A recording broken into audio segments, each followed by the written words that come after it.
Welcome guys, in this video I wanna demonstrate the Coreboot used in ASRock H110M-DVS mainboard.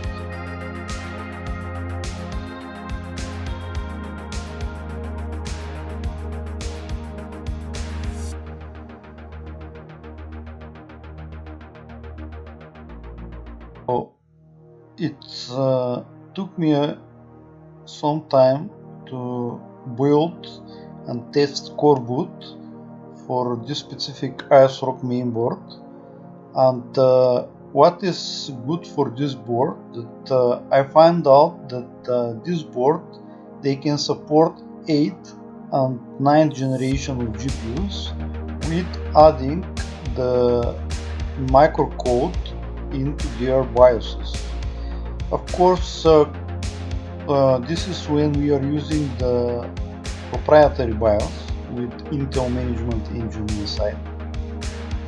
And building Coreboot system, definitely we wanna make a secure system which do not include management engine, and also we have full EFI, of course, and Coreboot. And considering this, I found out that this ASRock H110 mainboard is very suitable. It's supported by Coreboot, and also I found this very interesting processor, Intel CC150. It's a Chinese, actually this is it's not Chinese, this is, I found it on Chinese market, and basically what I understand is these CPUs are being made for NVIDIA cloud, and they are 9th generation 8 core 16 thread CPUs at 3.5 GHz, which make them very good choice for actually putting in this mainboard. And of course we can have very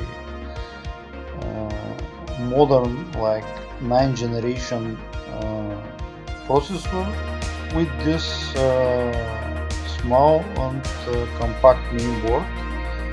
So currently this processor is still not arrived yet, but I already built the Coreboot for this mainboard, and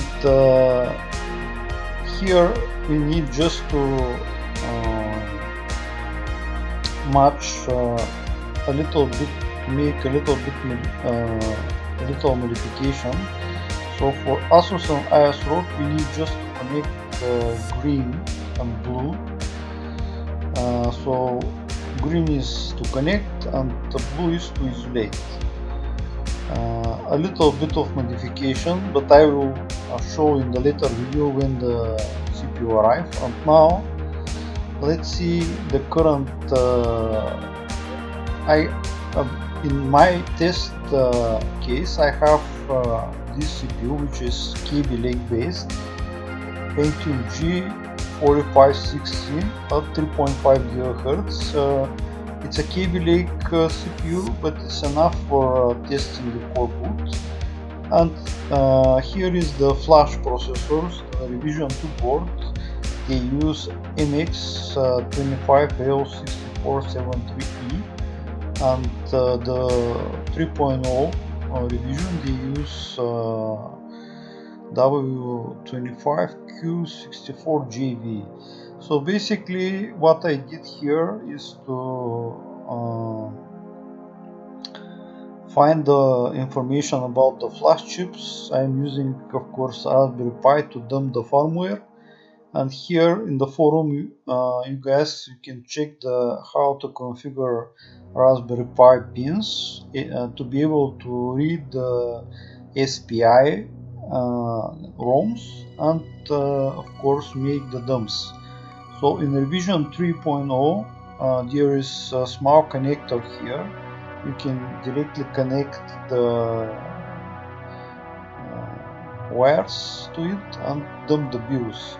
Of course, there is a little bit of trick because this BIOS by default on this main board cannot be read directly, so I had to use a little bit of trick here by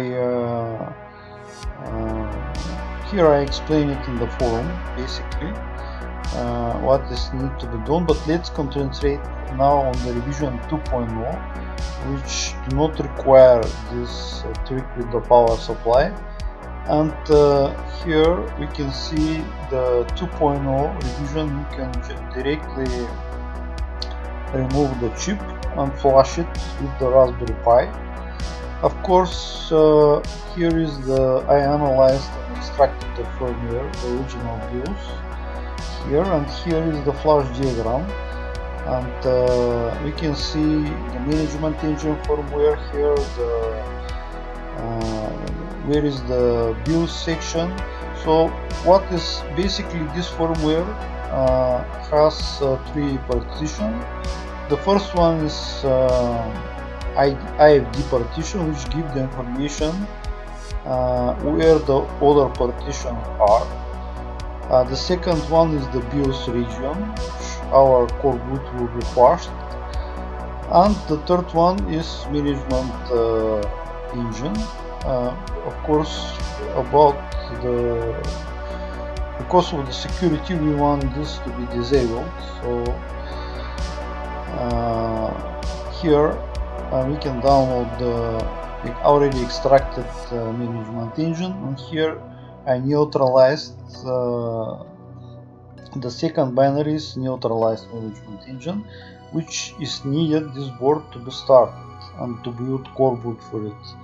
So after we building the Coreboot, we need to specify here in the CBFS section that this digit is the size basically of the Coreboot. By default this is not set correctly, and after that we can basically build Coreboot. I tried to build the CBIOS payload and it's working. The PS2 keyboard is working, the USB is not working for CBIOS. I tried to build ADK2 and there the USB is working. So basically, of course, when we build the ADK build require a little bit of modification. So you need specific value of your monitor to be inserted in the configuration file.